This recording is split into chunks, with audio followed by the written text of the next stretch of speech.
Hello, everyone. Welcome back to the Human Responsibilities Tribunal. I'm Limina, and it is a blustery day here in Alberta. So hopefully, I can make it through this live video with my friend Andre. But the power has gone in and out. So bear with us. And if we have to log off, maybe Andre will be nice enough to come back another time.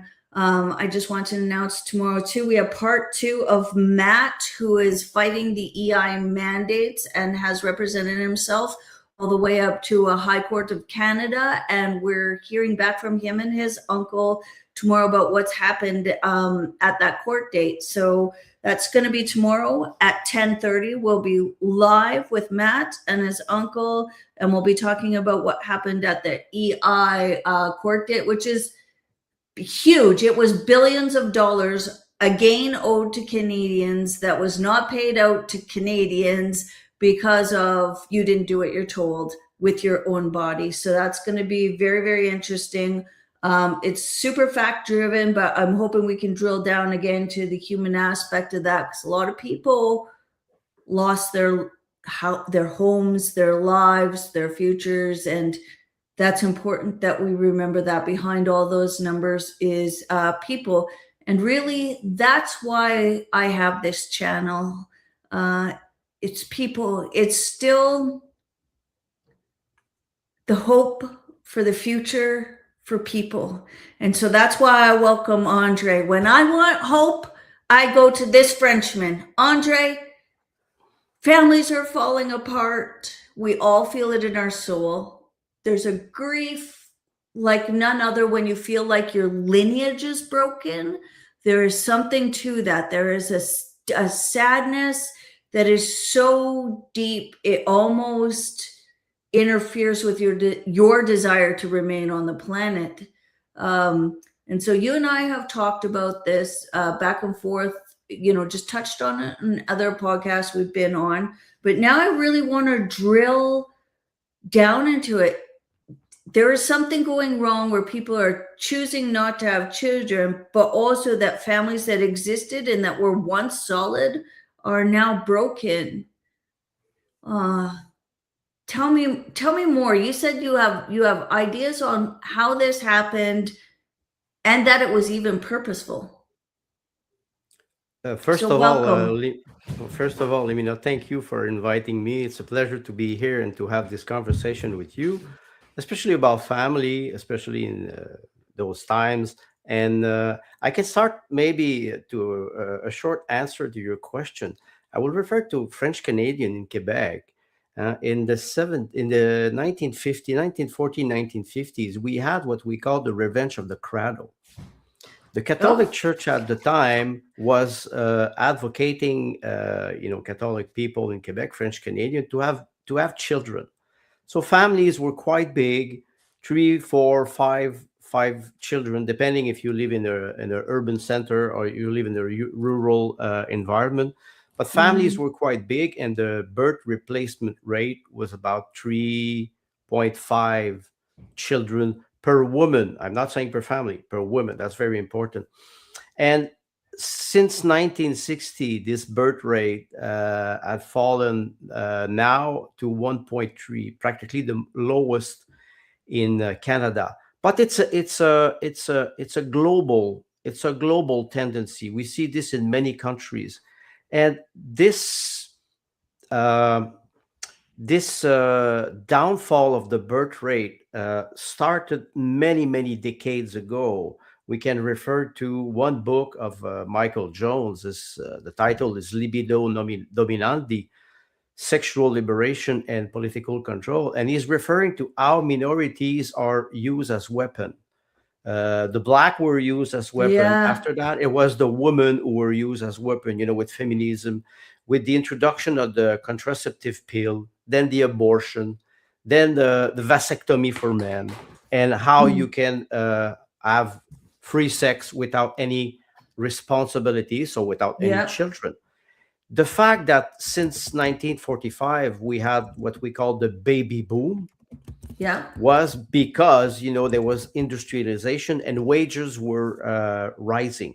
So people could afford a family, they could afford a house, they could afford to have at least two, three children. And since 1960, 1970, we see that this tendency has been reversed. And I think there's a lot of people. It is not true that people they say they don't want to have children. The psychological pressure is there. They say they don't want to have children because they think that they will not be able to support them financially. And the fact that women arrived in the labor force, during the war, created Yeah. a huge pressure on the wages for all workers. That's one point. The other point is we are in a world where the tendency is to technocracy. I think you had many discussion with our dear friend David Gardner about transhumanism. The fact that we Yeah. want to, I'm sorry to say it rudely, but we want to castrate the people. We want to mutilate Yeah. them. We want to forbid them to have a future, which is a family roots, the past, the present, and the future. Today, it is Hmm. quite broken, but I think there is hope because I think it's the end of an era, and we have to maybe inspire younger generation and help them to. It's not only to say, well, have children, procreate. No, no, you have to support them. And maybe politicians they don't understand that today. The political system is completely broken, and do not support family. They're even saying that in Canada in 2035, 100% of the replacement rate Will will be be immigrants. immigration. If Mm. it is not a direct threat to a native population, when I say native, people who were born here, I Yeah. don't know what it is. So, but Yeah. I think people are waking up now. What's interesting to me too is that it's not just about desire. 1 in 6 Canadians need help, they say, having kids, although IVF is the birth industry is a massive conglomerate and a lot of it is a lie, and the outcomes of it is catastrophic on a woman's body, right? And that we're not being honest about that. So that's a whole nother one, but I just want to put in there as before anybody does IVF, they should really, really think about it. Yeah. Okay. So let's drill down into that. So uh, it's interesting to me because one of the things that you said is that a lot of people see the disintegration of our society and our civilization, or have started prepping since COVID. That's not my story. My story started 30 years ago, of like, because before it was 2030, it was 20 agenda 2021, right? And we knew about Yes. that way back in the 90s. I started taking a look at that and what was being done, and the WEF. But you're saying it's even back farther. Wake up. This playbook has been playing out since post World War II, I guess, is what It's is even coming it's in. even more old. It's even older than that because we can Okay. go. I will just go back maybe for 2 3 minutes. The French Revolution, 1789, transformed the old regime into what they call a republic, and they Mm, transformed people into citizens. And after that, having a secular state means that the state becomes the new religion. When and why I go back to 1789 is because I want to introduce the 1917 revolution in Russia. When the revolution arrived in Russia and they implemented socialism, hard socialism, in the mm, 1920s, after the civil war in Soviet Union, Ukraine, Odessa, and between the White Guard and the Red Guard, the Red Army, they started to implement with the Communist Party the right for abortion, the right for divorce. mm, They were starting to permit men to divorce even after one day of marriage. Abortion, the level of abortion was skyrocketing between 1920 and 1925 in Soviet Union. And the Republic, you had a lot of Republic. We mm. know Russia, Ukraine, we know Czechoslovakia, but there was a lot of republic around that were part of Soviet Union, and many of those republic They were traditional, they were family oriented. They had Mm. many children, and suddenly the birth rate started to fall. Why? Because men were sent to the labor force 1920, 1925, up to a point that at the time Lenin had to back off. There's a woman, Mm. Alexandra Kolante. She was a member of the Socialist part, the Communist Party in Russia. She was a feminist. She was one of the first feminists that was advocating for abortion in the Soviet Union, and they were pushing women toward abortion. There's a lot of documentation on this. If you follow the Russian history between 1917 and 1979, let's say, there's a lot of documentation about abortion. Abortion is a very, very important topic in Russia today and in Soviet Union then. So Really? it is not a new phenomenon. It is a phenomenon that was pushed by the Bolshevik at the time, supported by I'm sorry to say, supported by Rockefeller.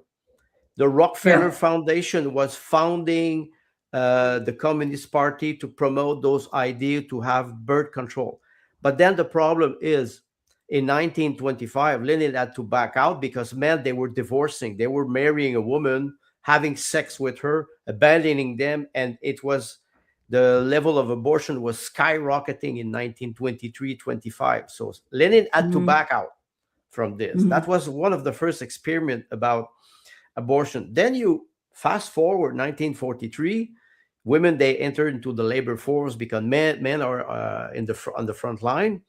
And when the war ended, women didn't want to go back to their kitchen, so they kept the women inside of the labor force. Mm. Some women became doctor, engineer, but you did not have a lot of women who were hard worker because naturally men is more strong than women. Mm. Then Yep. you arrive around 1945, 1950, and you start to have the introduction of the contraceptive pill. And that's the Mm. second part of it. The contraceptive pill, all those mechanism to avoid having children, and Mm. you go more far. After that, it is abortion. After that, it is vasectomy for men. After that, it Mm. is, I'm sorry to say, the same-sex marriage. Everything that is made to avoid procreation, and it is not. You cannot distinguish sexuality Mm. with procreation. But it's like anything. If you abuse something, you will be addicted to it, and you will stop having either children or having responsibility. I understand Mm. there's a young generation now. Young people, they say they want platonic relationships. They don't want to have sexual intercourse for Mm. many reasons, because they are disgusted with what they're seeing actually in the Western world. And the second thing is that they don't have any income, so they say, how can I bring a child in this world if I cannot feed him properly? You mentioned something very important, the power of pharmaceutical company who are influencing women with birth control pill. And we don't we, a lot of studies are there starting to show that the level of They've fertility been has there since dropped. the 80s. Yeah, they've been Or there even since the even 80s. Yeah. even more earlier than that. But Hmm. it's an old story. I think it's at least 100-year old, and we see the consequences of it today. We Yeah. are personally, I am like, I only have a daughter and a granddaughter, and I don't think my daughter, who's 38 now, will have another child. So we are even Mm. under Yeah. 1.33. The birth replacement rate, I think it is 2.2 per Yeah. women, and we are way under that. So that's why Yeah. we there's no future if we continue on this path. Okay, so I just wanted to drill down into something with a few of my own ideas and see if they resonate with you too. Is post-war, we're told that women just didn't want to go back to work after being in factories, but I think women going to work was a way for the government to hide the inflation of all the loans they took out for all the infrastructure, stuff they did to put people back to work to rebuild the country. So it was like, women don't want to go back to work, but now they can't really not go back to work because that was the first jump at life getting so expensive because the government has taken out so much loans in your interest in infrastructure, and inflation had gone, it had become so much, um, and people were in a lot of debt, right, from the war and what have you, that women could not go back to work. The second aspect of that, I want to say, is that's when troubles really began. You know, I used to be a feminist. I apologize right now. I'm sorry, Andre. I'm recovering. But one of the things I thought was, yeah, women should, but when there is so much that started going wrong, and you can see it happen downstream one generation. For example, 40s, 50s, the heyday of male serial killers with absentee moms or overly permissive slash with kind of like a overly critical mom. We have this balloon of serial killers during that time as well, right? We have this balloon happening of violence against women. We have a whole bunch of things happening.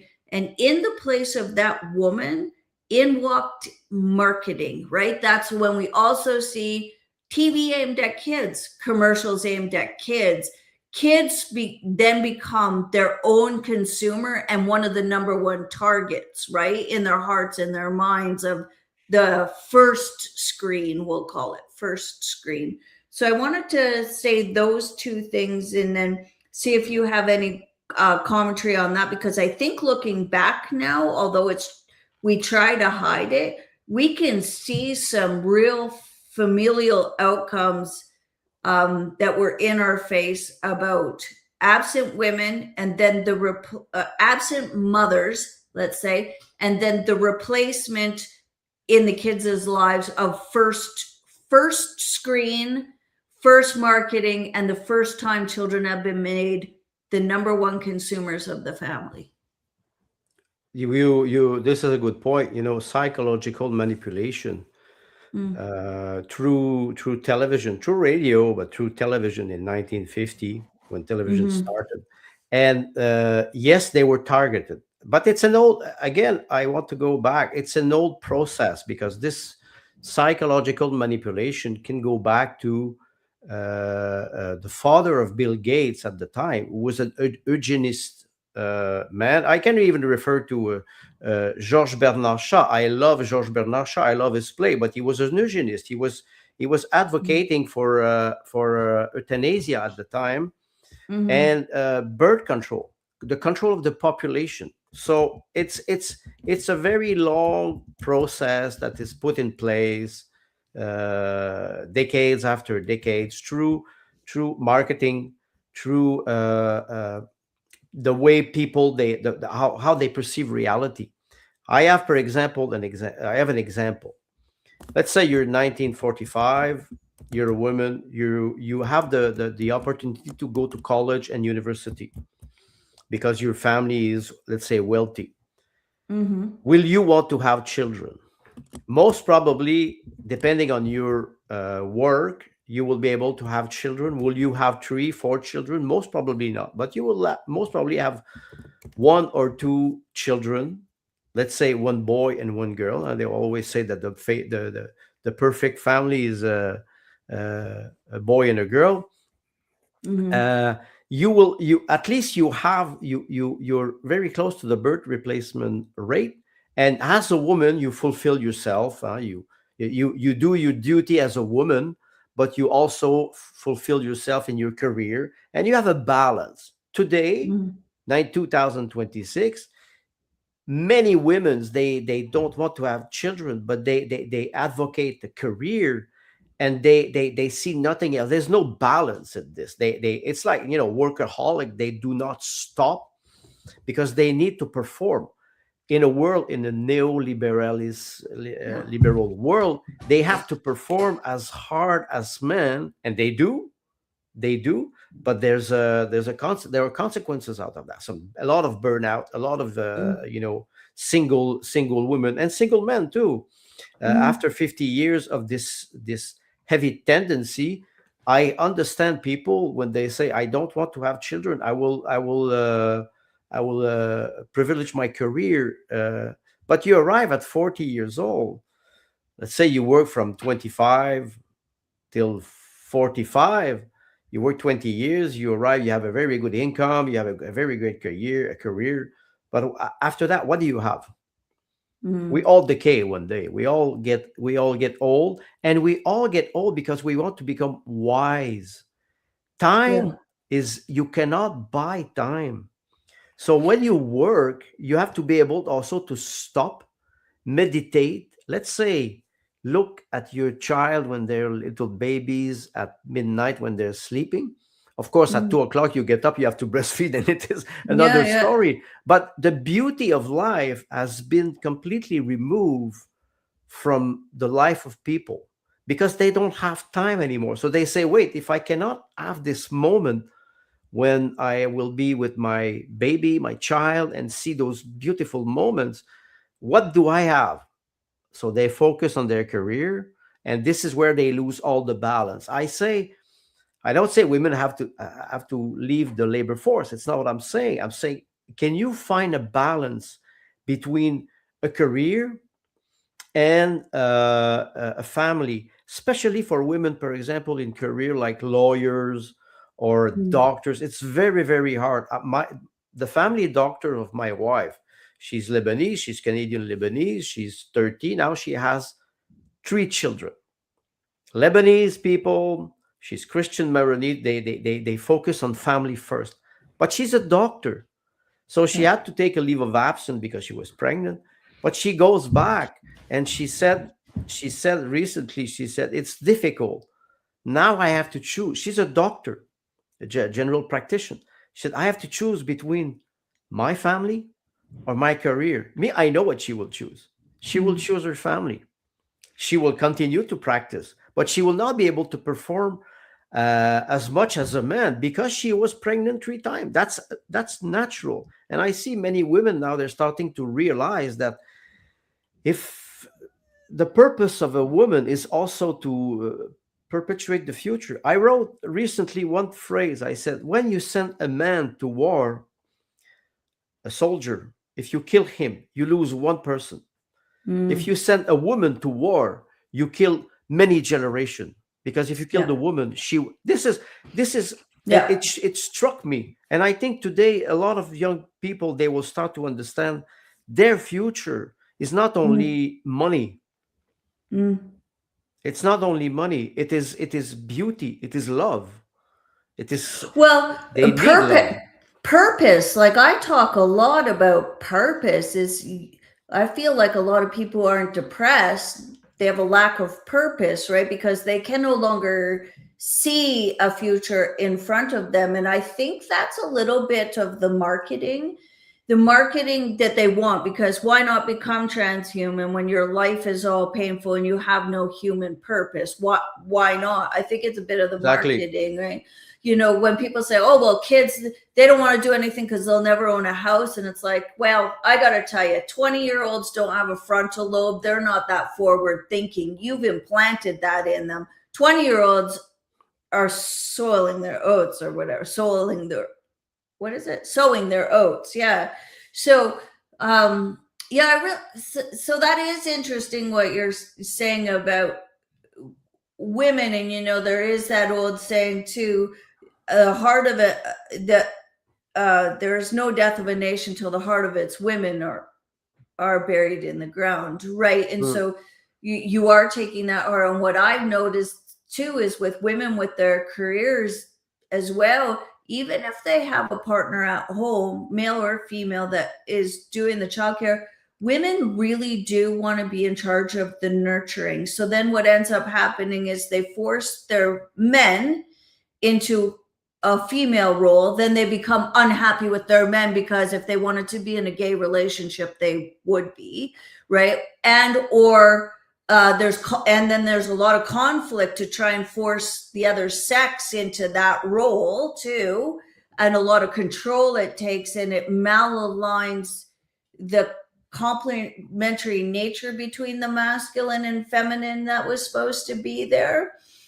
And then they become overwhelmed because they try and do too much. There's far more A-type personalities in women, and I'm one of them, is because you want to do everything because you think now you have to do a dude job and a chick job, even just to prove a point, right? You mentioned the complementarity between men and women, and now they're trying to confuse people. A man and a woman who gets married, or boyfriend and girlfriend, and they have children. Uh, you're right. The woman will nurture more the child at first, and then after a couple of years, it's the father that will take the Yeah, that's right. relay and Right. implement authority. Authority doesn't mean aggressivity. Respecting a certain order in life, Yes. the family, the order of the family. So I think the fact that role are mixed up now, Yeah. you see a lot of men, they want to help their wife or their girlfriend, Yeah. but they become feminine. Well, They because forget they're that. managed to the point where they have to be another mother, and so I would like to Yes, really drill down to this as a dude with you, is two. Women are really in charge of that nurturing when life is on the line and you need a lot of empathy, and then children grow up and they start using their well, they're supposed to, it doesn't happen anymore, start using the skills they've learned in their family and pushing them out in the real world so they can play outside on their own and manage a little bit of risk, manage a little bit of social situations on their own without a hover mom, right, or a hover dad now as it was. But one of the most important things, I think, you talk about authoritarian and behavior, but I think men need to be in that place of risk management, because they're the ones that can stand there and allow the child a little bit of risk, because brains are built better for taking risk, right? Allowing that child to be out in the world and experiment a little bit, and fall down a little bit and have a little bit of things go wrong and then bring them back in, right? Like that is really that role, is when the masculine really should take over, and it's not happening. So you see teenagers that have no idea how to walk to the store on their own, have no idea how to navigate a social situation, have no idea of their own safety. And you see all these things happening that typically would have been a fatherly role to teach the child, male or female, right? when let's take a single parent mother or a single parent father, which is a little bit more rare.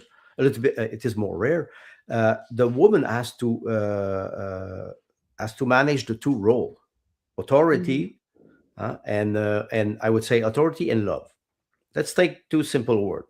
So she has to love and take care of the child, but she has also to apply authority, and she's not good at that. Most women are not good at applying No. authority, in the sense that uh, it's I find this, it's kindness. It's kindness. The man will take risk, like you mentioned.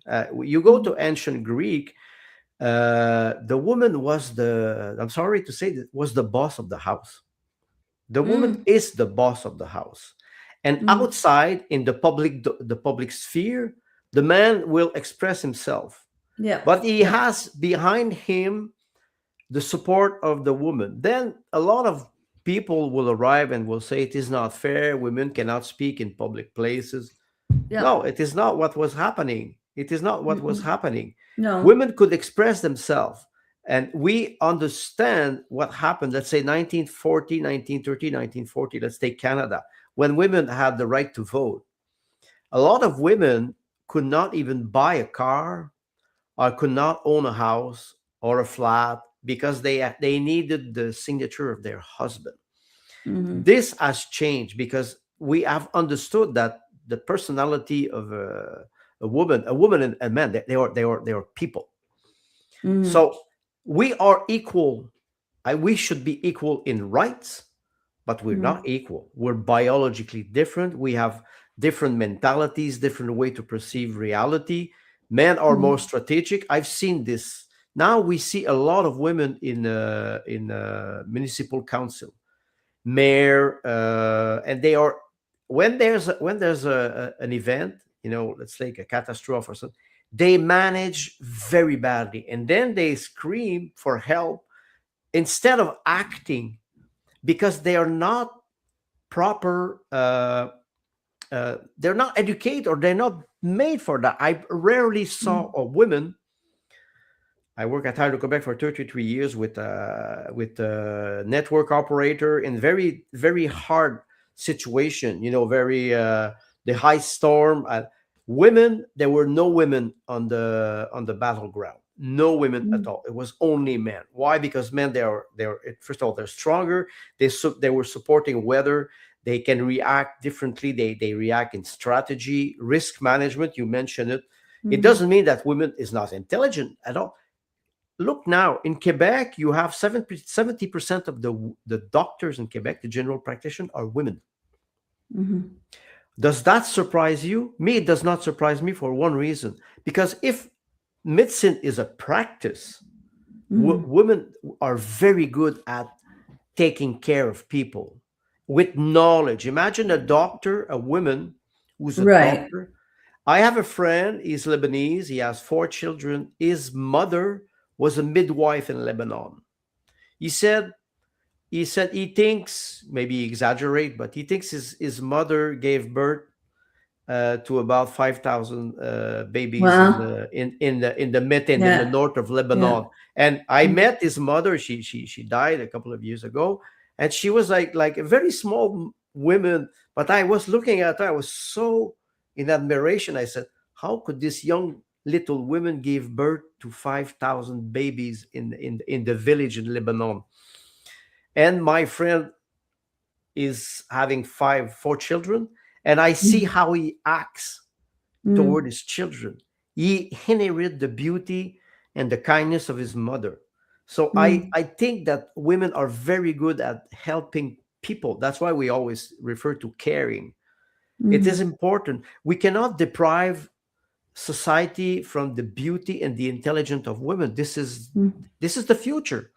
This is the future. Well, If Well, and I think we've allowed people to redefine things like equality, and it's interesting to me. So I was the single mom. Thank goodness for my husband who came along and adopted my kids, and then we ended up being foster parents and raising other kids. So I kind of see where I was lacking, and luckily I respected him enough to actually walk away from some of those risk mitigation scenarios because I just knew I couldn't keep my mouth shut because of how my brain is wired versus him, and to actually uh, know when to walk away. But I would say this: we toss around equality and now equity and all these words, and I used to say equal but different, but that's not actually right.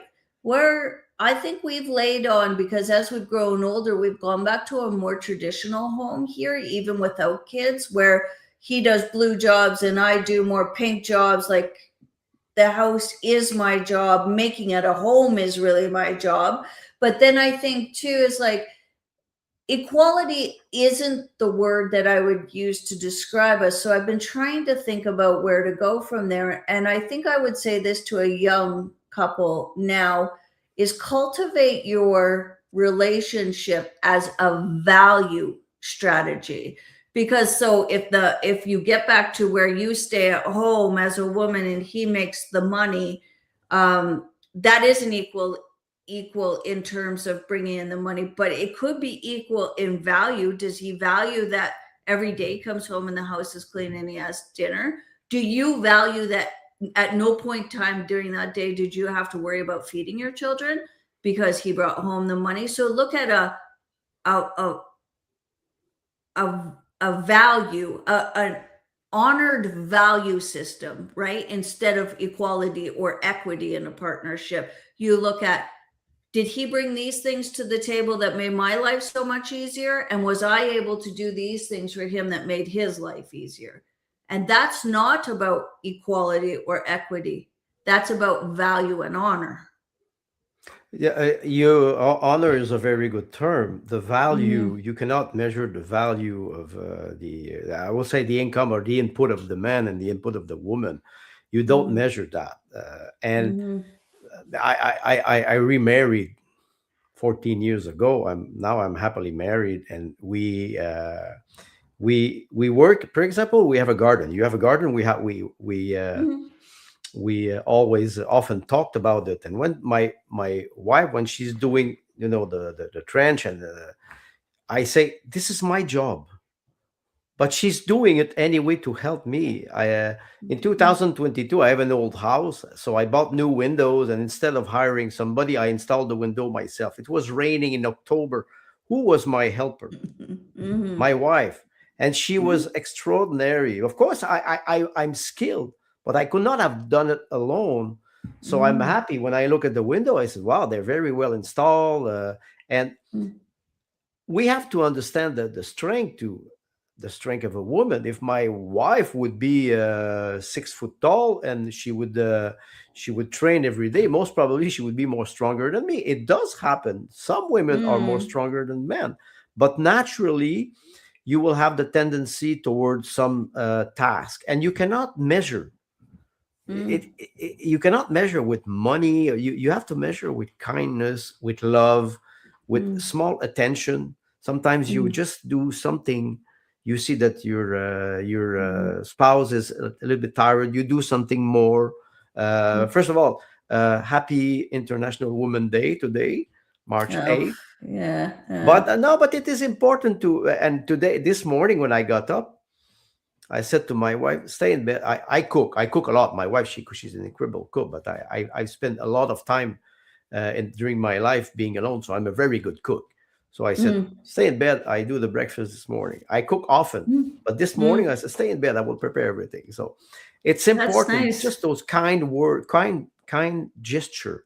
You mentioned Mm-hmm. you mentioned it in terms of value. What does he do, or what does she do? She does. What does she do that will make my life beautiful? That will help me maybe evolve, flourish. Mm-hmm. Also, I think there's a lot of people who see it as oh, it's only a contract between a It's man a and a woman. complementary principle versus an equation, right? Yes, Equality and exactly. equity are an equation where you think it's going to play out in rote numbers versus some sort of complementary principle. And I like what you say there, and I like International Women's Day. Too bad there wasn't like an International Men's Day where everybody said, thanks for paying the bills for an eon, right? Like, to me, we've gotten woman heavy. And I say this most honestly, Andre, when I say I don't even really like women anymore. They've become spoiled and without responsibility as a whole. And I think when I see them in positions of power, when something is put upon them, they throw feelings into the mix. Well, you've hurt my feelings, you've made me feel unsafe. And it's like, well, it's hard to do a leadership job when no one can talk to you. Women in politics, there's a lot of That, examples today. yeah. And I remember when I was studying literature in Montreal Mm, University, one day we had a polemic with a teacher. We were having a discussion with him, and I asked him a question. I said, "Tell me, Mister," I forgot his name. I said, "Professor," I said, "if women are in power, will we still have war?" And yeah. he looked at me and he said, "Of course, but costume will be more beautiful." And Well, I was laughing, because when you yeah. look at women today, you can look at how aggressive they are, because Mhm. not because they're not good politicians. I'm sorry to say, I refer to Anna Haren all the time. For Mm, me, she was the greatest philosopher of the 20th century, personally. And I look at women in politics. Women in politics, they don't know how to debate. They don't know how to be polite. They don't know how to counter attack an argument. mm, They don't have sense of humor. And a lot of them, you look at them, they repeat their role, and they don't. There's no statement, and there's no stateswoman today. well, It's very, very rare that you see. Take an example, Dallas Brody. I watched her.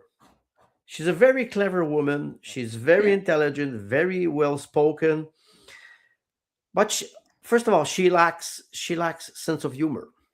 yeah, yeah, Sometimes yeah. you have to take life a little bit more easily, even if it is tragic. We think about the COVID mandate and what happened. It is tragic, and and this advice goes for men too. In politics, it is not interesting at all to listen to them. They have no Mhm. sense of humor at all. No. And nobody's a good leader anymore. It's like shit is floated to the top instead of the cream, you know what I mean? It seems like that. But I would say too, also with men and women in those leadership roles, is men don't understand the girl game, and they don't know how to combat it, right? So when women bring those feelings in just to shut you the fuck up, men don't want to seem like the asshole, and they have a protective nature, and then they shut down instead of confronting what the actual issue is. And so we're seeing, so back to the family, we're seeing these things play out not only in leadership politics roles, but we're seeing them play out in marriages. We're not having very successful marriages. And we'll go back to, you alluded to hormonal birth control. Well, there is so much research on choosing your mate while you're on hormonal birth control is not great. And when you come off, you don't feel the same about that person. Mhm. There's more conflict. Women are crazy. They don't understand their own cycle. And I think that the medical profession is not very honest about what's happening to these women when they're on that. Now, throw in IVF, and I think the IVF, the hormone profile that they put women on to produce that many ovum at once, is catastrophic to them long term, and they're not honest about Long that. term, So, exactly. so we've got maladaptive roles between men and women. Uh, we've got a medical profession that would sooner put women on birth control, which changes their whole software system from the time they start menstruating. We have a whole system that doesn't understand wisdom, like you said. Like there's like menopause and there's andropause, which creates a whole, it's almost as profound as puberty, the changes in one's brain leading into that. We've got a society that tells women to have a chip on their shoulder until they've achieved what men does, which is very, very difficult because we don't want to let go of that role as a woman. So now we've got pulled in a couple different directions and an exhaustion of women. And I think really a genuine desire in women to raise their children well, but also to live up to this sort of societal career aspiration. Now, let's get to the here and now, Andre. And this is all played out in people not wanting to have children, broken families, or one thing that was really on both of our minds is um, so I'm not talking broken family, like, so broken families, like divorced families, we'll call that. But now we have this sort of new thing, and you see it cropping up of, and it's probably not that new, but of broken family, adult child estrangement from their parents. You saw what happened in Quebec recently. Three men adopted a little girl, and they call this polyamour. Yeah, So polyamory. you can you Yeah, can you can you can you can refer to polytheism. We go back to I create my own god. When somebody asked Trump if he believed in international law, he said, I believe in my own morale." That you have everything is said, and he doesn't have any morale, so he believes in nothing. It's an identity crisis. Men are not Mm. men, women are not women, children are not children. I'm sorry, when you're 6 years old, between Yeah. I would say breastfeeding, which is you have erosion zone for babies, and Hmm. puberty, there's no sexuality for children. This is a construction. It Yeah. is a construction. It is induced in the mind of people. So you have a period between 3 years old, 2 years old, and puberty. That is the only freedom that a human being will have in his life. Mm. You, because if he has parents, he doesn't have to work. He has to study, to evolve, to flourish, to learn about life, slowly have responsibility until teenage, and freedom, Mm. freedom. And now they're depriving those children because they're targeting them younger and younger and younger, with marketing. This is Mm. the first aspect. The second aspect is, when I say identity crisis, it's not only individual, it's the family. What is the Yeah. definition of a family? I will say, for example, can a gay, does the expression gay couple, is it rational? No, because the word coupling means copula in Latin. It means you couple two things, and you couple two things to create something new. I'm sorry, two gay men, they are sterile. They are not capable of having a baby by themselves. That does not exist unless Mm. you use a surrogate mother. This, and then you have the concept of a broken family. That's Mm. the first thing. When it doesn't say that, it doesn't mean that if you want to have a gay relationship, go. But the idea behind that is you cannot pretend that you are in a couple. That does not exist. They are perverting language deliberately to confuse people.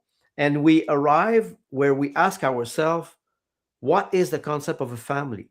I'm Mm. sorry, a child needs a mother and a father. You said it earlier. A mother is there to nurture, to give love and proximity. The father is the image of distance, the image of rationality, the image of strategy, and it is the complementary of the two people that Mm. creates a balanced human being. Without that, you will create people who are addicted, either addicted to sex or to their career, or they will not be able to flourish slowly. The development of a Mm. child is very slow, and when you arrive, when you're 18, you start to go to college and university, you enter the labor force, and you're Mm. strong, you can face reality. But up to a certain age, you need a stable structure. Yeah. And does it we don't have this anymore because we don't have a stable society. Our Mm. society is in crisis. We Hmm. don't For make sure. children because we can talk about wages too. We can talk about income. How come we have so many young people who are afraid of the future because they are not even sure if they will have a house or a home? I'm not even talking about a house, a flat, a Yeah. place to Yeah. live. This is frightening. Yeah, but I also think that truly we've raised a generation that is so incapable, and they know it. Like they know they never made their bed. They know they never went out to the playground by themselves. They know they never stood down a bully on their own. They know they never failed a test. They know they never babysat a kid. Do you know what I mean? Like think how fragile you would feel going out in the world knowing that you're now just graduated college and you've never actually had a job, not a part-time job at McDonald's. You've never babysat, you've never shoveled walks, you've never mowed a lawn. Do you know, like that would be frightening to me. To the money aside of just getting a flat, I think that a lot of young people know in themselves that they don't actually have the skills to being adult, because we have this elongated childhood now. And at no point in that childhood is there preparation to be an adult. You mentioned something. The preparation is important, and the fact that they are not ready to face reality. You remember, I think it was starting early 2000. Me, I finished university in 2001 because I went to university later in my life, and they were already starting to talk about safe space. Yeah. University, college, university, they are center of knowledge, the center of debate, center of contradiction. You're supposed to be in contradiction with the world. You're supposed to confront yourself, your ideas, your imagination of the world with the reality. And in 2000 they started to implement those safe space where you're Mm-hmm. not allowed to be contradicted. I think we overprotected our children Mm. because we had fewer children. That's the first thing. The second thing is we were using children as an object. We want to have children as an object, not as a continuity of ourself. Think of one thing. Yeah. If you have only one child and he dies in an accident, or he dies, Mm-hmm. what Mm-hmm. do you still have? Nothing. Your whole life collapse. If you have 10 children and you lose one, it's a tragedy. But Yeah. you still have to take care of the nine that are still there. You cannot You have to mourn go for the, on. you have to go on, and you will never forget the child that you lost. I pray that nobody will live this. This must be terrible, because Mm. you outlive your children. This is absolutely horrible. But if you have 10 children and you lose one, because in beginning of the 20th century, the birth mortality, child mortality was quite high. You Yeah. cannot just mourn forever. You have to take care of the other children. Today, Yeah. because we have very, very little family, if we Mm. lose it, we lose everything. So Yeah. we overprotect them, and Mm-hmm. then they're not ready to face the outside world, and they're scared. Like you Yeah. said, they have to be able to take risk. I used to do water ski. I was 10 years old. I used to drive a speedboat at 10 years old. the Yeah, the, me the amount, too. I will not even tell you what I did, because today I would be considered like a maniac. What we were Mm. doing when I was 10 years old, it was incredible. Today children, they are not allowed to have fun, to take Yeah. risk.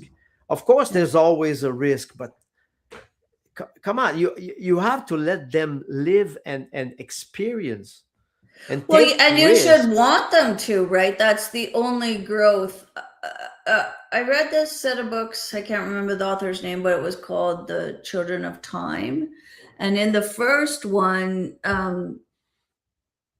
the being in civilization grow not with knowledge, but with understandings where they actually incorporate it into their life. Because here's what I'm seeing happening in colleges is people know a lot of shit, especially in psychology. You have all these psychologists that know a bunch of stuff. They've got a master's, they've read, maybe 100 books, because actually it doesn't take that much to get a master's or a doctorate. You have to read a finite set of books, write a paper, and then defend it to 4 people or whatever, right? It's Yes, not like exactly. you've read 1,000 books on 100 different topics. So anyway, let's just say that. But they're really well read, but they have no understanding, right? They have a lot of knowledge, but it's not put into their lives. And I'm starting to see this, and maybe I'm talking out of turn here too, Andre, is in the faith community, is that they've got all the scripture down, they understand this and that. But when it comes to standing the line in a line of cops, or standing in the line of evil, or even just telling your best friend, I don't want to listen to your lies, that's the wrong way to go. That's amoral.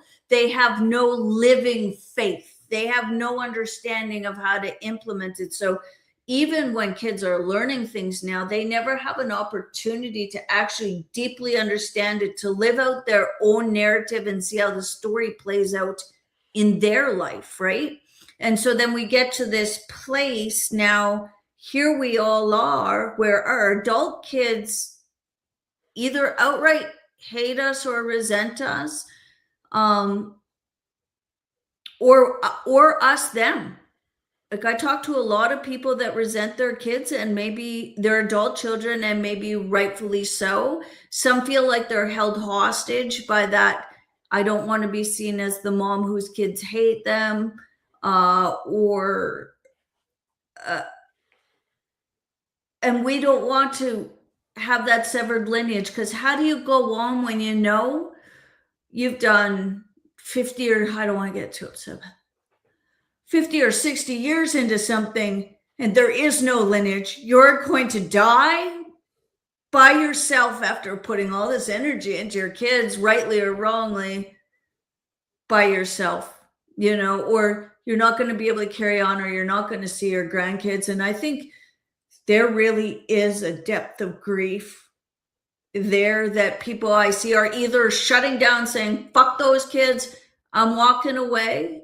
And I've been, unfortunately, in that mindset too.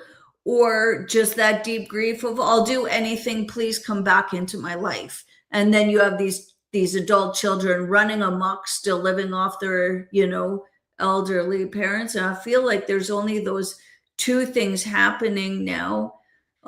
Maybe you could speak to that, like the cleaving of not just young people from their own lives and from their parents, but the cleaving of our adult children and our grandchildren away from us, and how that has been purposeful, because it does a lot for your hope, for the future, right? And your desire to carry on, I think. The fact that we are isolated. I can talk about my personal experience. When I was 10 years old, my parents got separated, and for I didn't see my father for practically 10 years. Mm. So when I was early 20, I was in college and I started to see my father again, and unfortunately he passed away when I was 35. I'm 66 years old. So my father was in my life for about 25 years, maybe less Mm. than that. And I suffered the consequences of the lack of the image of the father is the image of the authority, the image of stability. When you Mm. see the father, the idea, that's why I say we live in a matriarchal society now, because Yeah, the image is unstable, emotional. I think a couple of weeks ago, David I Gardner agree. did a podcast, and he invited us, and we was talking about. He had a quote, and he was talking about we live in a situation where it is the mood that counts, the mood of people, the feeling Yeah, of people. yeah. There's no image of authority. It's Then all feelings all the time. all feelings, no rationality, no Mm. reason. And why I Mm. say this is because now at 66, I'm living the same crisis with my daughter and my Mm. granddaughter, and the separation is hard. Do I say, okay, forget about it, it's finished, it's over? No, inside of me, the fate is there. Fate is there. I'm very happy to have this discussion with you because, per example, it's a way to say to older generation, do not lose faith. I think your children do not hate you. They're just broken in a way because of COVID, because of what happened. They're just broken in a way. They need time, like you need time, like I need time. I know we have less time when we're getting older, but if we have less time, we have to make sure that we use this time wisely. And I advise people not to just give up. It- it- Mm. you don't give up. You don't give up. You just continue. It's hard. I know it is hard. It is difficult. We have Mm. feelings. We wish that we would be able to transfer our knowledge and wisdom and experience. I wish I would be able to do this with my granddaughter. I Mm. did a nice sidewalk in stone in 2018. I carried about 5,000 stones from the river and the mill that was And I was doing this, and I was saying, one day I will see my granddaughter running on that stone, on that sidewalk. Yeah. It's been 4 years I didn't see my granddaughter, but I still think about her every day, and I tell myself, I say, if God wants me to reconnect, it will happen. I'm not throwing the towel. I'm not just dropping. That's one reason I continue to write. I continue to read. I continue to live. I raise four little monster, four little kittens. You're your Uh, kitties. Your Last summer, kitties. we adopted a female cat that was pregnant, and she gave birth in my closet, Hmm. in our bedroom. Yep. So I tell myself, okay, we try to do our best every day. We try to smile, try to be kind with people. This is difficult. As soon as you're kind with somebody, the person will feel it. Does maybe the person will not respond immediately, but if Mm. you accumulate all those little gestures, it will help. Yeah. And I think many people, they lose faith, they lose hope, because many people, they're isolated, they're alone, Yeah. they were abandoned. Yeah. And this is where we have to help them. We have to inspire them, at least. It's so two things that you say there too is that one is about keeping that space. Like I really see a push, online now people are starting to at least acknowledge that this is happening, but now I see sort of the calcification of, I'm not going to cry anymore and fuck those kids. And I don't need them in my life neither. I can X, Y, and Y. It's like, yep, yep, I get it. I've done that too. In some ways. And then I've had the thought too of that just because your adult children aren't in your life doesn't mean you can't make the world better for them by fighting for what's right and for human rights and stuff. So Exactly, I exactly. really felt like I landed on that of I'm making the world better by saying people have the rights to the autonomy of their own body, whether they get it right now or not. So I would say those two things. If you could maybe talk on the movement towards the disenfranchisement leading to the calcification of the heart, which I think then doesn't leave the space for your granddaughter to come be on your stone pavement, and that image of that at one point. And it also, if we calcify our hearts against our children who aren't in our lives like that, then we also lose hope for those of us who are willing to pay the price for bodily autonomy and lose our jobs and what have you, right? Like we really are the generation that does need to fight it, because if we lose our jobs, well, we don't have the little kids, right? If we lose our homes, we still don't have the little kids. Like we've got to fight the battle for people so that they can focus on the next generation too, right? So two things, or three things: the calcification, how to leave space, and then as this generation, say the boomer and then the one down from it, we do have a responsibility on this, whether we're getting all the treats and the presence of it, of having that family. So maybe those things resonate with you. Well, like I said, I can refer to Anna Arendt again on revolution. She was quoting an Can you intellectual who spell was can you saying, spell their name, because you have a strong uh, accent? it's she was a German philosopher. Anna, it is Hanna. Sorry, that's Okay. Yeah. her last name, Arendt. She's very famous, very famous. Okay. I just want to put it up on the screen for people because you have a She was strong quoting accent. she was quoting an intellectual, and she said, you cannot count. He was saying, you cannot count on the mass. You have to count on about 15% of the population who is aware. And of course, the title of the book is on revolutions, to foment or to uh, create a revolution. Hmm. You mentioned the generation. the boomers, and I will put Mhm. this between quotation mark because I don't like those categories. Boomers, Gen X, sorry, Gen Z, millennial, and we have this tendency of painting men against women, white Yeah. against black, Combative, boomers right? Combative.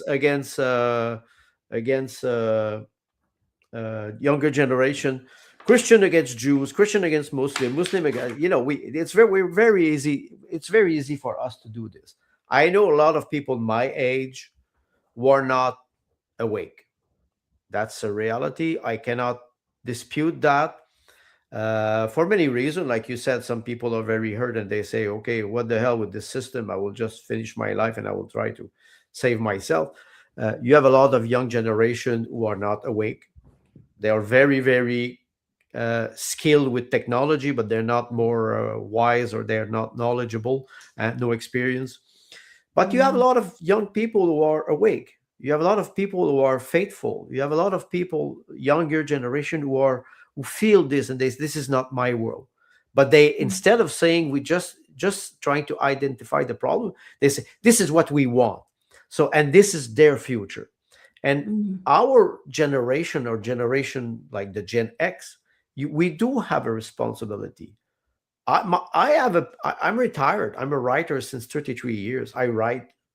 Mhm. I write now. I'm starting to understand why I never published, Yeah. because people don't have the knowledge to write me, to read me. That's as Yeah. simple as that. Some people will say, well, you're a little bit proud when you say this. I would say, go read what I wrote and come back after. I have four major essays, six plays, a tragedy, four novel, about 100 short stories, fairy tale, and about 150 political articles. I said, go and read. My writing is finished. I have a lot. I'm writing a fourth essay now. And Mhm. why I say this is because I continue to do it because I have a duty. It's Mhm. not by choice. I love Mhm. writing, but I have a duty. Logos. It is through debate, it is through discussion, it is through contradiction that we evolve. We cannot get out of this. It's through real and honest discussion. We can Mhm. disagree. You can hate what I say. You can despise what I say. But at least if you hear me, then after that you go and you start to think about it in your own way. We have Mhm. this responsibility. When I say baby boomers, I don't like to use this expression because I know some people my age are very wise and they're eager to transfer their knowledge and wisdom to their children and grandchildren. Are they ready to receive it? This is another question. When you broke the link between generation, it's very Mhm. hard to rebuild it. If you were able as a father to teach your children some things with consistency, every day you teach something, your children will inherit this practice. Me, I Mhm. don't have this. I never had this with my father. In America, we always say we are self-made men. Mhm. Baron Munchausen, he removes himself from the from the quicksand just by Mhm. pulling his hair. Mhm. It's a fantasy, but we are self-made men. I think this was broken. That's why when I was referring to René Char, this French poet, he wrote. He said, "Our inheritance is not preceded by any will." Meaning that we did not receive nothing. We don't know where we're going. I don't have a house. I don't have knowledge. Like an orphan, doesn't know his Mhm. parents. He has to create himself. We have the duty to reconnect or to recreate those links. I don't say we will succeed, but if we try, younger Mhm. generation will say, "Okay, look at grandpa. Look at grandpa what he's doing. Huh? He Mhm. bought a motorbike. He took a reverse mortgage on his house, and he's spending $1 million. And when he will die, I will have nothing." No, Mhm. This was one of the other strategy of, I would say, the globalists to deprive you of your inheritance. Reverse mortgage. Okay, grandpa, you paid your house, you retire at 65. The bank arrives and offers you $1 million cash, and you stay in your house. But when you will die, we repossess the house. So Mm. I told my wife this morning at breakfast, I said, I have to protect the inheritance of my daughter and my granddaughter, not only by money, but I can guarantee you I'm a little bit neurotic. I always carry now my backup disc of my writing. Why? In 2003, my hard disk crashed and I didn't have backup, and I lost 10 years of writing. Can I tell you something, Andre? I feel for you because I just went to Ontario and WestJet destroyed my terabyte hard drive. Everything for my business, all my counseling, everything I've ever written, every video I've ever made, and all my family photos. And it's so that aside, so I feel for you. What a terrible thing. And Well, I can tell you, what a terrible loss, right? But I think you're right. It's funny that you say about I've been thinking about my generational inheritance, not just money, but whatever. I bought this, and me and my and husband have started. everything you did. Oh, you can't see it. It's an No, end no. of life planner. So Mhm. not just your will, but it's like, do my kids want that beautiful picture I painted? Or Yes. or that bowling pin I love, like the stories of our life, the bowling pin I brought back from New Zealand. And it turns out they did, and whether they're in your life or not, I think what I like what you're saying too is it's we can keep going even if our adult children aren't in our life, because we can make the world better for them even if they don't acknowledge it. But also, we are still in charge of not allowing our generational wealth to be undermined by the globalists, who would really love that, to make sure it's transferred to the people we want it to be transferred to and be responsible about that, but also to make sure the stories of our lives are transferred down generations. And I would say, and I would like to hear your thoughts on this, even if they're not our lineage, to make sure they make it to the next generations, even if it's not our grandkid, it's somebody else's grandkid who that story might land with, right? Uh, it's the memory of a generation or an era. Mm, When we all objects when we inherit something. Sometimes things are more valuable. mm, My father was a photographer for the Montreal Gazette in Montreal for 25 years. After that, he was fired. He went to work for another newspaper in Montreal, and he was photographer. They were using zinc plate to print newspaper. And I remember the year before he died, he had a lot of those old zinc plate in his basement, and him and we cleaned them with acid, and mm. we framed them. I still have them. My father died 31 years ago. I still have them. Well, They are yeah. precious because they're worthless. They're totally worthless, but they Mm, are beautiful. They are all pictures of old Montreal and on zinc plate. And I'm pretty mm, sure that my daughter, before we stopped talking to each other many years ago, she said, "Oh, I want this." I said, she said, it's from my grandfather. So I mm, know this is much more valuable than many things because it's memory. mm, We are people. The difference between animal and man, or animal and human, is memory. We have a mm, long-term memory. We have a history. If we stick to this, we will be able to. What you did with your book is incredible. There's yeah. one example. Yeah. I have Yeah, and I I bought worry.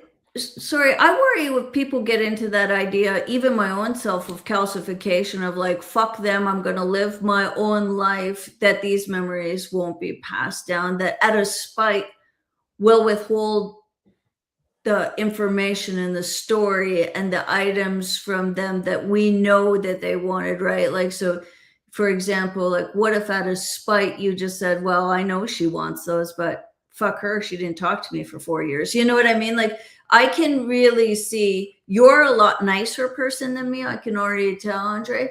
I could see if I wasn't in control of my thoughts and didn't have conversations with people such as yourself that allow me to access maybe a higher self, where I could easily get to, well, fuck them. They don't deserve anything. I'm going to spend everything that I've made, and they want this. Well, too bad. Then maybe they should have talked to me. That real calcification of that grief ends up down the road in spite.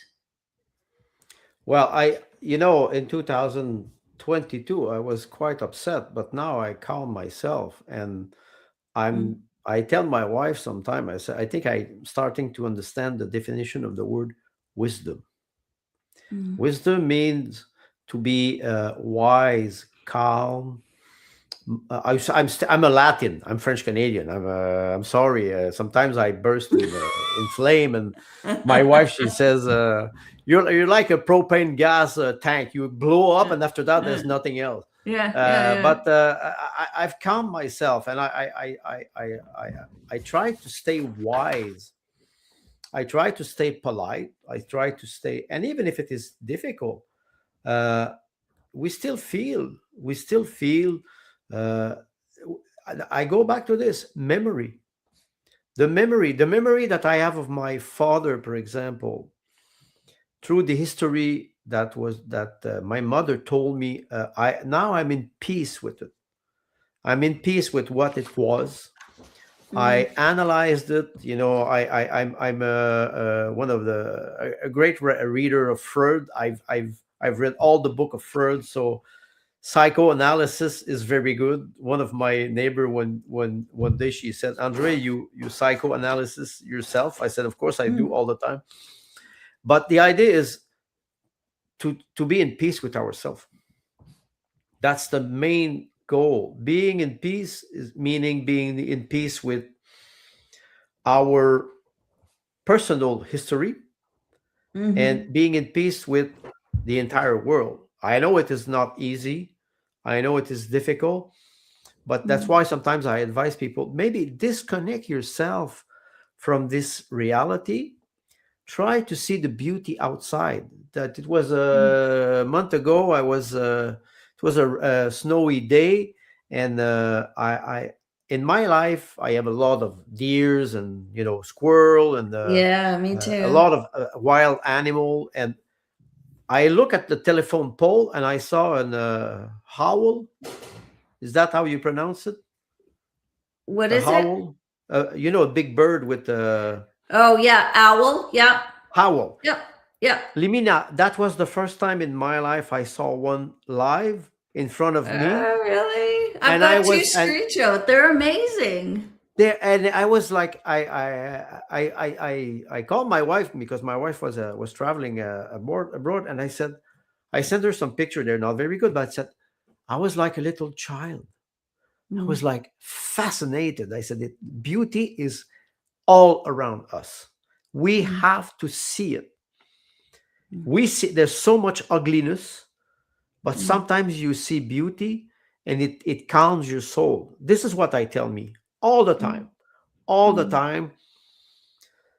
Take time to meditate also, and maybe pray.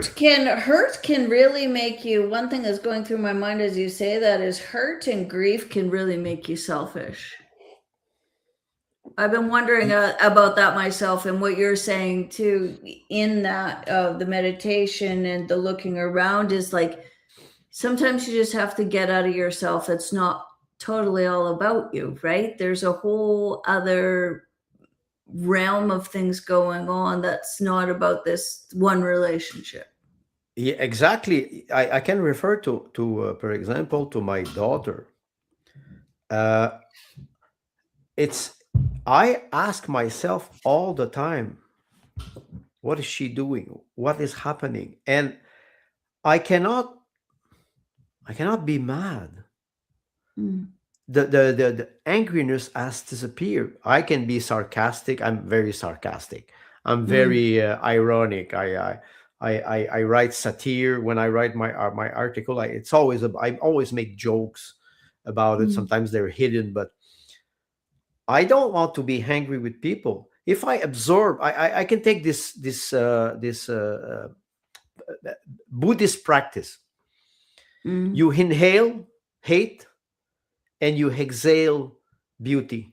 So you absorb this hate, and if you're strong enough, you will master it, you will control it, and you will transform it into a positive energy. A lot of people don't understand that when they are aggressive, it's because they have this feeling of aggressivity inside. They attract it. If you mm, want to avoid this, I don't say avoiding conflict. If conflict is here, you have to face it. But if you mm, are able to I would say, deprogram the aggressivity. Sometimes it is not possible. But if you're able to do this, you will create a good environment. We had 6 years now of terror in Canada yeah, with the COVID yeah. mandate, with the war in Ukraine, with Mhm. the debt that is skyrocketing, with the hyperinflation for younger generation. Now with the Mass war in Iraq, immigration. mass immigration. We have a duty to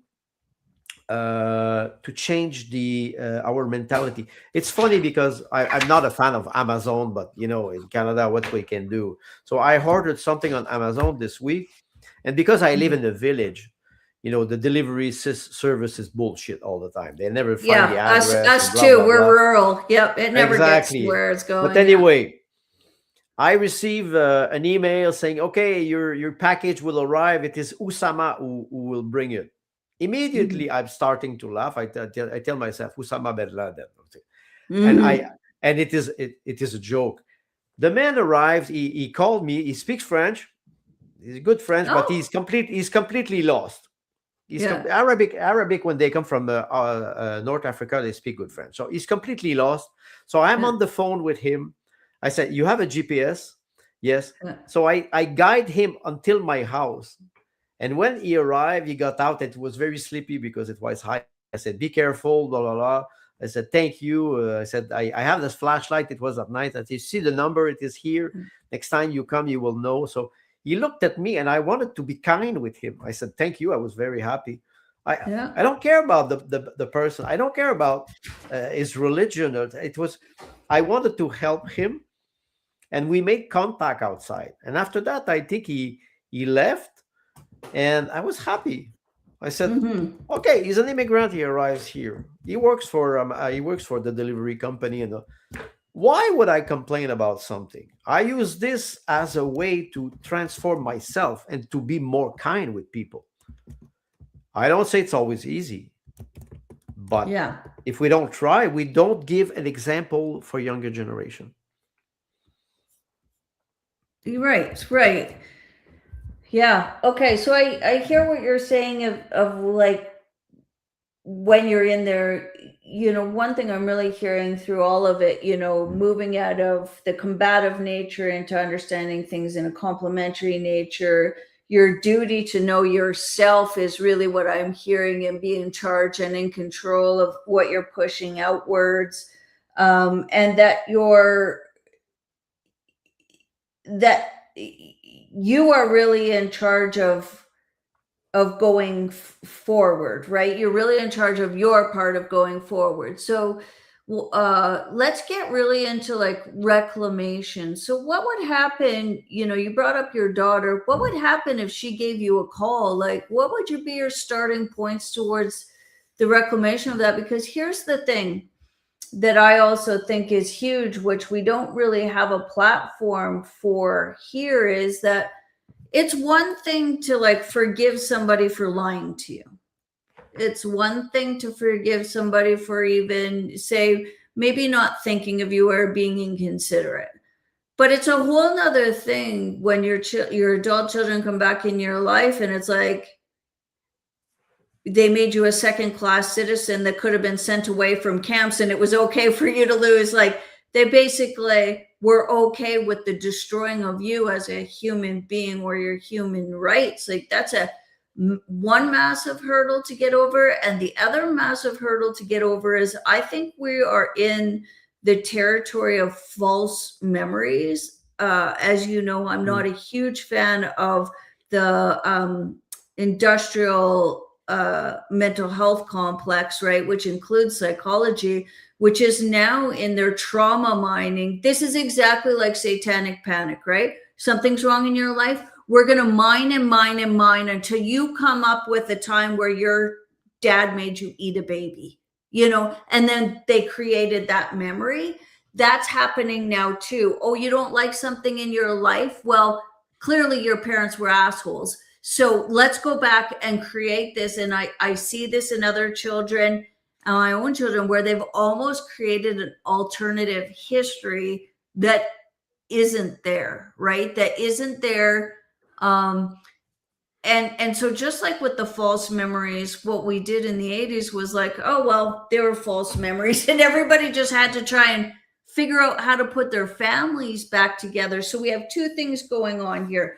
We have one, the fact that our adult children, or the other way around, or the parents of the children, were okay with the eradication of that individual's rights within their country, their human rights. So they essentially were okay with making their loved ones second class citizens. And two, that not all the history or the trauma that's been here is actually even real. We have whole groups of people with imaginary events in their life, and I'm not exactly sure I know what the starting point of those two things would be. So what do you say? Your daughter comes back, she's invented things maybe in the past, maybe not, but how do you get by the fact that you were a second class citizen? Because that's not like, hey you called my partner names, or you lied, or you were inconsiderate. That's like it's a barrier there to reclamation. Well, the first thing maybe I would say, uh, I would tell her that I love her. But the last time I wrote her a letter, I was very explicit about you have to face reality and you have to be accountable for your act. I will refer to one writer that I like a lot, Arthur Miller, who wrote The Crucible. The Crucible is the Witch of Salem, Mm-hmm. and in the Witch of Salem, it is in the New England, 18th century, I think. And this young woman, Abigail William, who start to have an affair with a married man, and she because she's caught by the wife of the man, she started to accuse them of being witch. That's a very, very, Right. very famous novel from Arthur Miller, creating false memory or creating imaginating a situation up to a point where Abigail Williams, she's you know she's bringing with her many young teenagers, and she convinced them that she's seeing the devil, Mm-hmm. creating false memory. I refer to accountability in reality. Even told this to my wife last week. I said, if my daughter would call back, I would invite her here. I would invite her with her boyfriend and the father of my granddaughter and my granddaughter. But I'm not sure that she would be comfortable in my environment because I live in reality. Even if I'm in the middle of nowhere in a village, I Mm-hmm. live in reality and I will talk about it. And like you mentioned, accountability. Don't forget one thing: many people who had the shot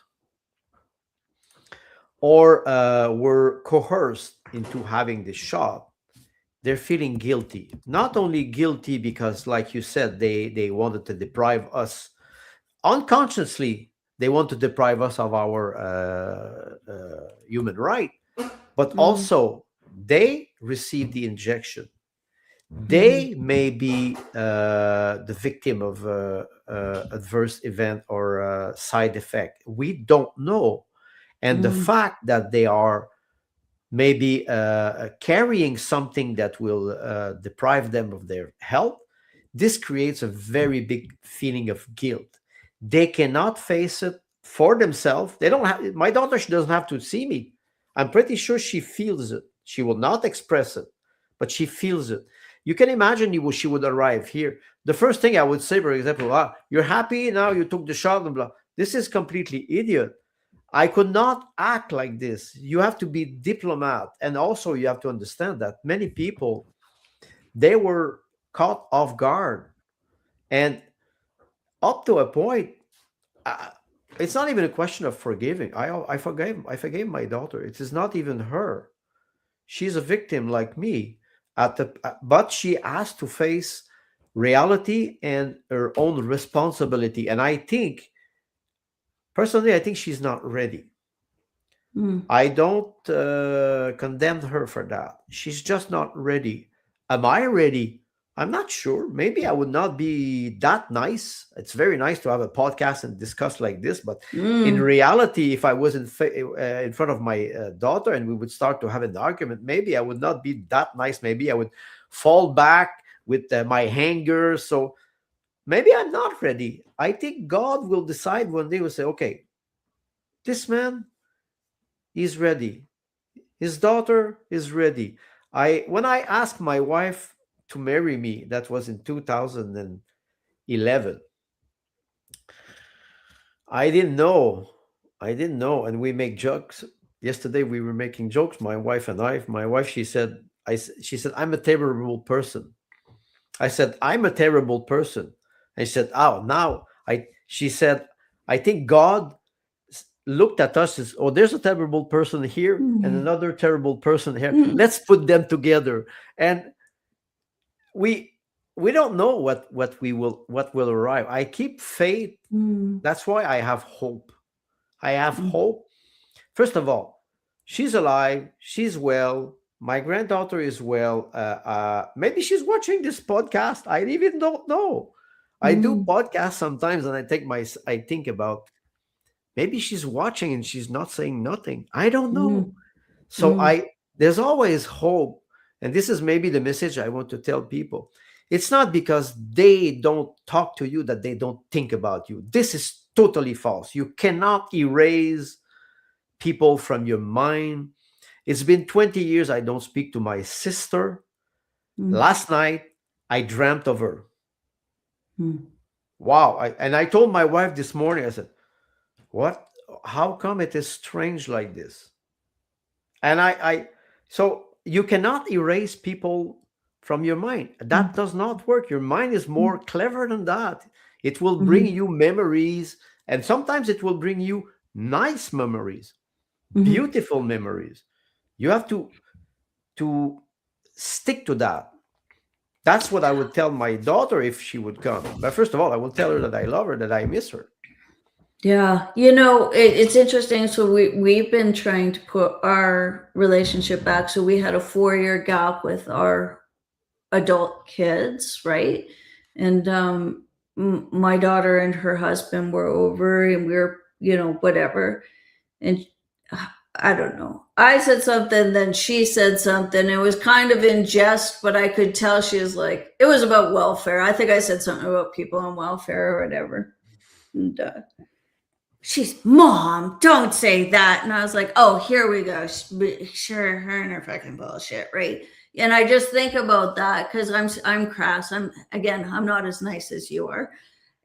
But it was a real, I didn't say anything. I just ate it. And then later me and my husband had a talk, and we just said, oh, don't you remember when you were young, you were an asshole too, right? Like something, and it made me think this too, when you're putting things back together. I like what you're saying is try and be as charitable as you can to the other person, right? So that, And then sometimes things aren't a thing. You know, when you get diagnosed with something and then you see the symptoms in everybody around you, it's that. And so even a comment is like, oh, yeah, she's still woke and blah, blah, blah. It's like, Hmm. no, she's just young and hopeful and thinks better of people than you do. And that's exactly the way I was at her age. But I want to attribute everything to this bad thing that's now happened. Is like, sometimes you got to separate yourself and say something's not a thing. That's just her being a young person and being hopeful, and young people's brains are different than ours, and you just and it's okay. She has a right to be that way too. Not everything is about this historical tragedy that we've had. Some things are about just living out a continuum, right? Well, considering that what happened is really a tragedy, it was really terror. Yeah. It affected many people. And okay, I can quote Nietzsche when he said some. If some, I don't like this quote because everybody use it, but anyway, he said, "If it doesn't kill you, it makes you stronger." Uh, some people got out of it very badly hurt. Was I really badly hurt? Psychologically, yes, but financially, not that much. And Mm. uh, it made me stronger. Some people in Canada were put to in jail, Yeah. lost their had their bank account frozen, they lost their job, they They lost lost their their health. Some homes. people died of the side effect. Mm-hmm. So some elderly people, 6,700 people were abandoned between March 2020 and April in elderly houses.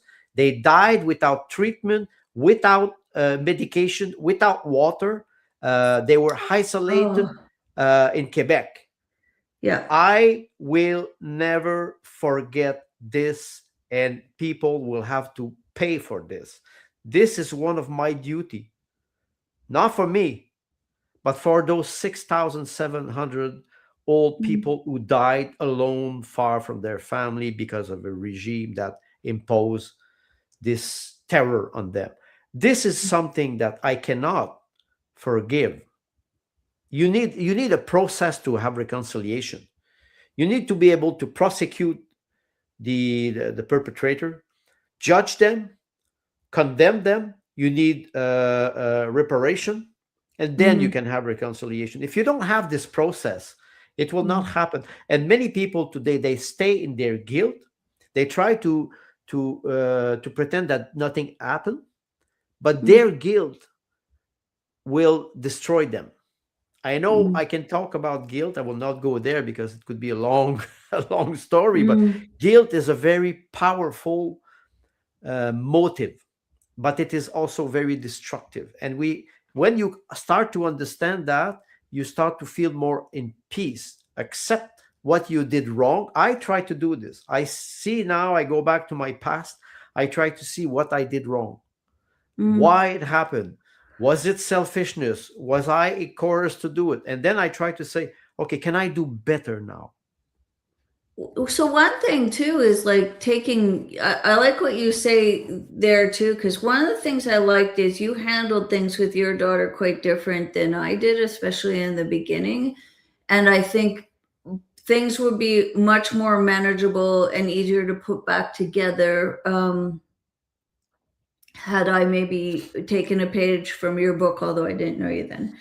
And the thing is sometimes it's actually better for the future to disconnect rather than having those fights Yes, over and over and over again, where and they escalate, right? And they did. And I think in some ways I didn't handle my. I'm a real yeller too, and obviously a swearer. So as I get upset, it escalates, it amplifies. Yes. yeah, and things were said, and it probably would have been better to just shut it down and walk away. I think sometimes it's easier to put it together than trying to keep hammering at the same thing over and over, causing harder and harder feelings rather than give it some space, right? So I would say that to people too, is having some sort of evaluation in your strangeness other than just it's over, fuck them. Of, is it better to just have no or limited connection so that you're not hammering it, and also is continuing to hammer, trying to get them to agree with you, worth it, right? Or are you causing more damage? Well, if you would take, for example, a relationship between friends, it's painful, but between families, it's even more difficult. Mm-hmm. I unfortunately I have a lot of experience with this because, like I said, in 2006, I cut ties with my mother and my sister for because I at the time I wanted to talk about the truth, what happened in our family, and they were Mm-hmm. not ready to talk about it, and I practically begged them. Mm-hmm. And when I realized that they were shutting themselves down, I said, okay, I will just back down. And that's why I say I have experience. It is not pleasant at all because you cut yourself from a reality.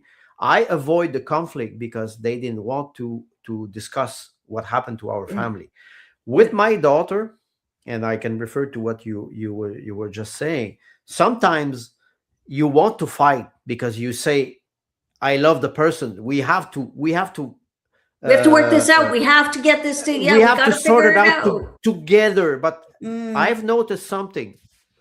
I stop arguing with people who are not capable of listening to my arguments Mm-hmm. or are not capable of connecting or making relationship between ideas. And it happens more often than I thought. Now I'm disconnecting myself from many people, not because they're not intelligent. It's because we are not using the same language. If I Mm-hmm. talk about the COVID mandate, for example, and I use the expression health tyranny, which I like a lot, Mm-hmm. I will say I will define what is a tyranny. Do Mm-hmm. you agree with this or not? If they don't agree with my vocabulary, what's the point of discussing? So I Mm-hmm. just go away. I lost many friends like this because I was trying to bring them to at least acknowledge. I was not asking them to start a revolution and to bomb the parliament and blah, blah, blah. I was asking them, can you just support us when we Mm-hmm. say we do not want to take the shot or we don't believe in this? Mm-hmm. They did not want to have a common language. So I said, okay, it's okay. You have your reality, I have mine. We cannot discuss. I will not continue to have this discussion because we will break everything. I lost some friends. I still Mm-hmm. value them because I have a lot of memories with them, but we don't talk to each other anymore because I Yeah. found other people Yeah. and we have a common language. And I don't pretend to the truth, but I don't Yeah. also expect other people to tell me what I have to think or say. This is maybe where we can maybe talk another time about what is the meaning of freedom of expression. Yeah. Yeah. No, I think that's a good idea. And because there I is a lot of I talk had around that now, right? well, I had 2 weeks ago. I had a guest, Paul from the Canadian Association Freedom of Expression. So it's an association that was founded in 1982. It's a very old association, and we were talking about freedom of expression. And I gave him, I asked him, what is the definition of freedom of expression, and we had a good discussion. I don't necessarily agreed with everything he said, but at least we have the possibility to talk to each other, Well, to do you discuss remember about it. when that wasn't a precursor? Like, my husband said to me, hey, do you remember when people used to come to you because you were really honest with them, but would still help them? And I'm like, yeah. He's like, not anymore. And I said, yeah, not anymore. You have you have the before and after. Yeah. Before 2020, I was suspecting something, like you said. Mm-hmm. I was quite frank and direct, and people were not very pleased with what I was saying all the time. But they liked me. They liked my knowledge, and I help a lot of people. I Mm, did the electricity from one of my friend in the north of mm, Quebec, in all his house. I did everything for free. yeah, Same thing for one of my friend in Montreal. I'm a master electrician, so I said mm, I'm retired, so okay, I will go and help you. I did all the job, yeah, and but that was before. After 2020, things have changed. My wife yeah, told me something. She said, "Andre, you never ask for help, and you yeah, always give everything for free. So yeah, people, they expect when they ask something from you that you yeah, will give it for free, and they will give nothing in return." And I yeah. said, "Are you telling me that I'm responsible?" She said, "Yes, you're Yes. responsible Yep. for a part of it." And she's right. Yep. She's Yep. right. That's Now right. I'm more careful. I'm more careful.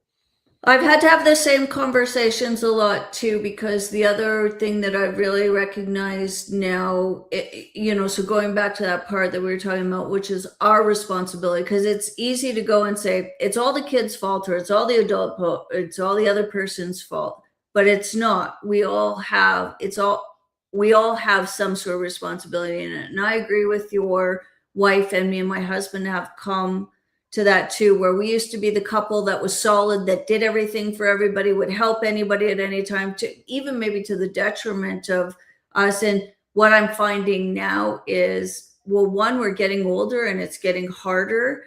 Two, we don't feel like it's reciprocal, so we don't want to. And what it has done is spark some bitterness in us. And if we Yeah. don't want to keep becoming more and more bitter, then we have to mitigate how much we do for others as well, right? So I like, I think I'd really like your wife. Also, I haven't talked to anybody in my family since 2002, and I have to tell you, especially with my mom, Diane, it's been glorious. I don't think I could Mm. have taken another "I'm gonna fake cancer" uh for attention again without freaking out. But yeah, and then I wonder about generational estrangement. Is this actually new, or did it start early? Or definitely there's been character changes in human beings, and me and my husband talk about that, is people aren't made the same as they were.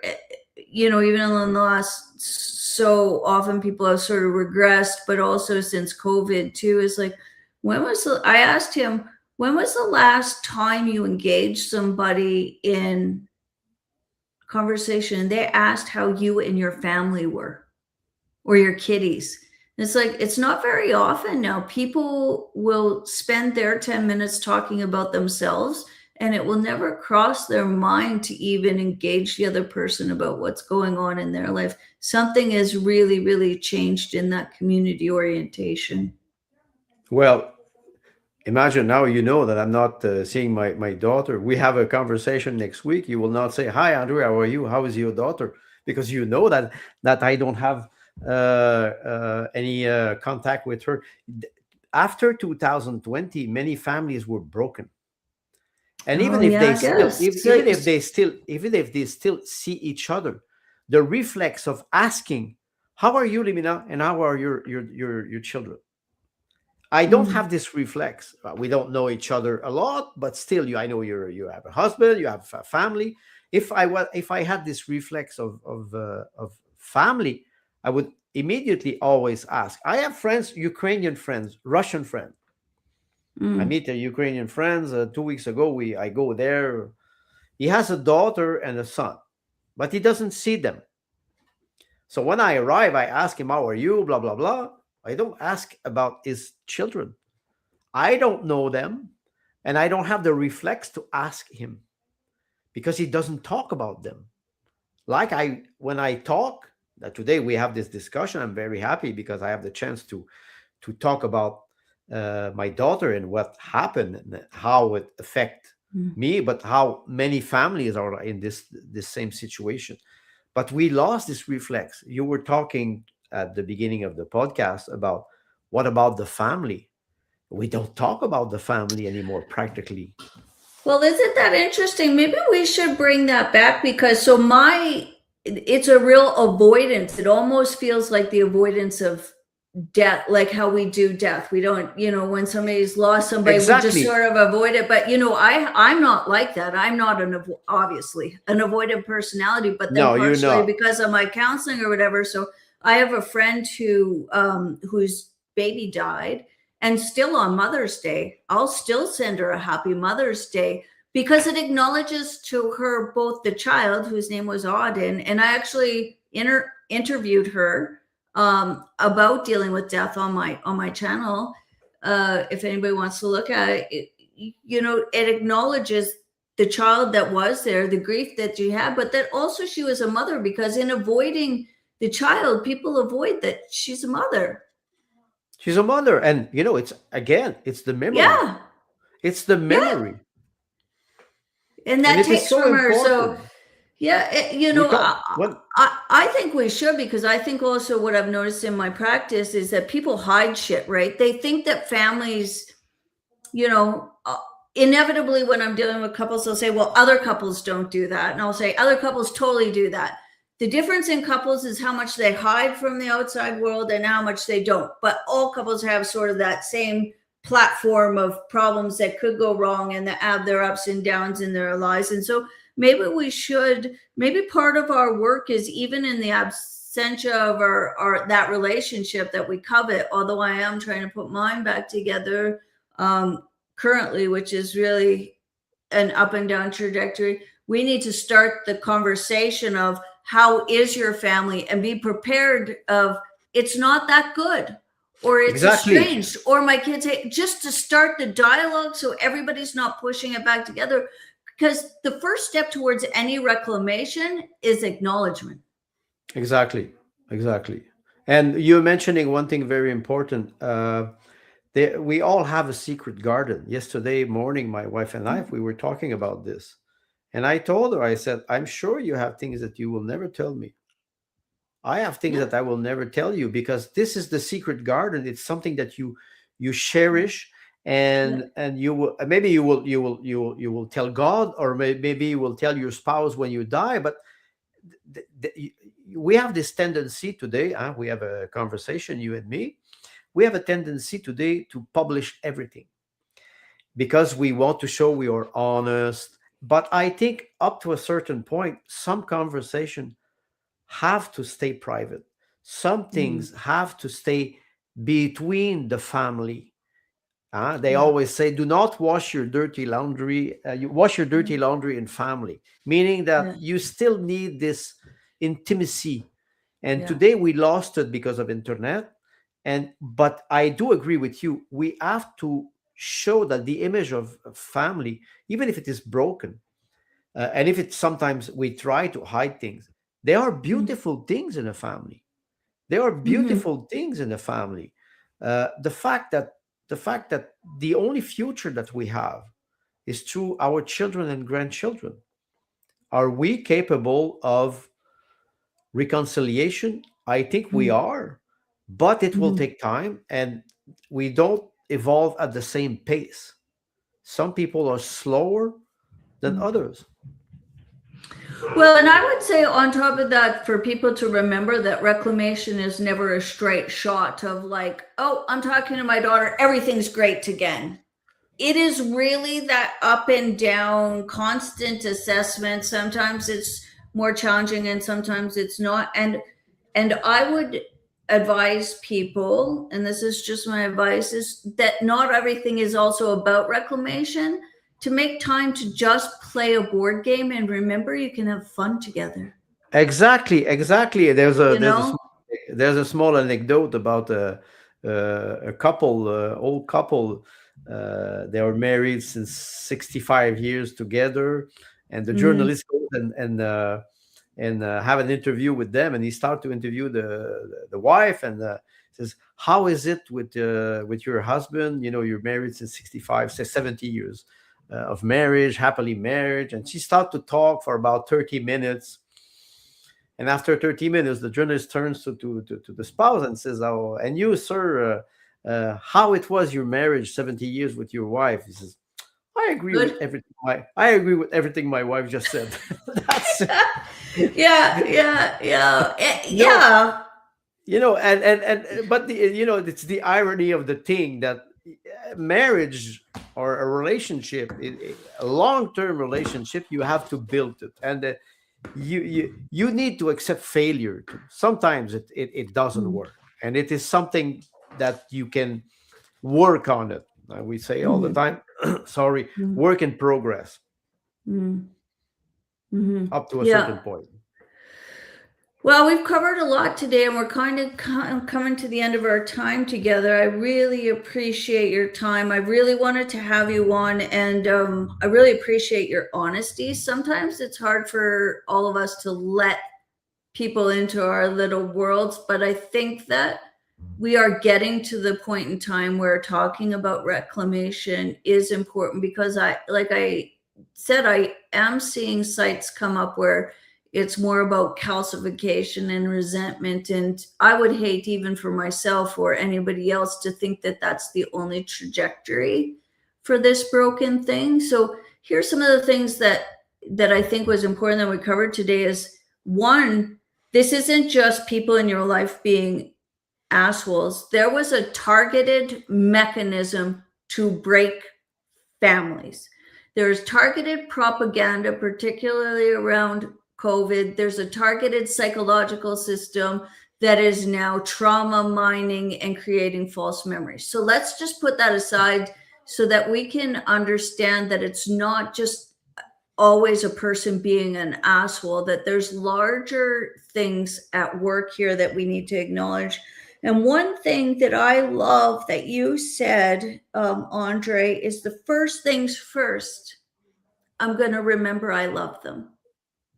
Hmm.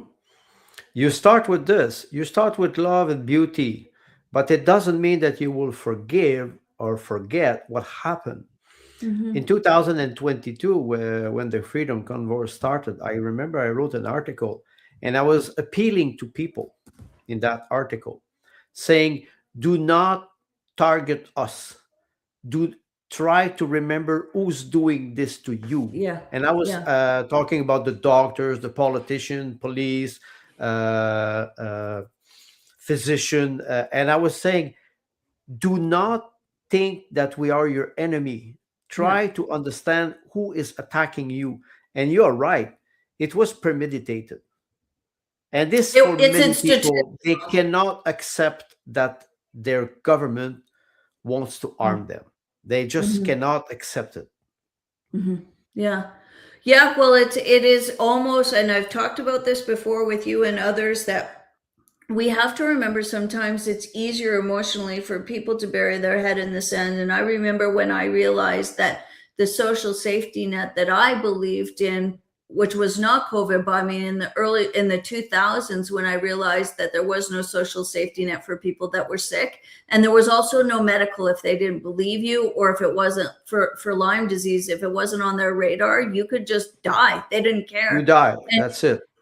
And when you realize that, then you see everything else, like the RCMP are just federal goons, and their actually job is to enforce the law, not to protect you. And then everything kind of falls, and it is like the breach of faith, the loss of some sort of faith, something that you believed in. So I think we need to be patient, but we also need to, when we identify it, we need to be able to grieve that in ourselves, that it is a loss of something that we thought was fundamental within us as Canadians, right? And so some people have to hang on to it longer than others. And so I think that institutional part is really important to remember. The love is the next important part, but we talked also about trying to move the mindset from combative into complementary.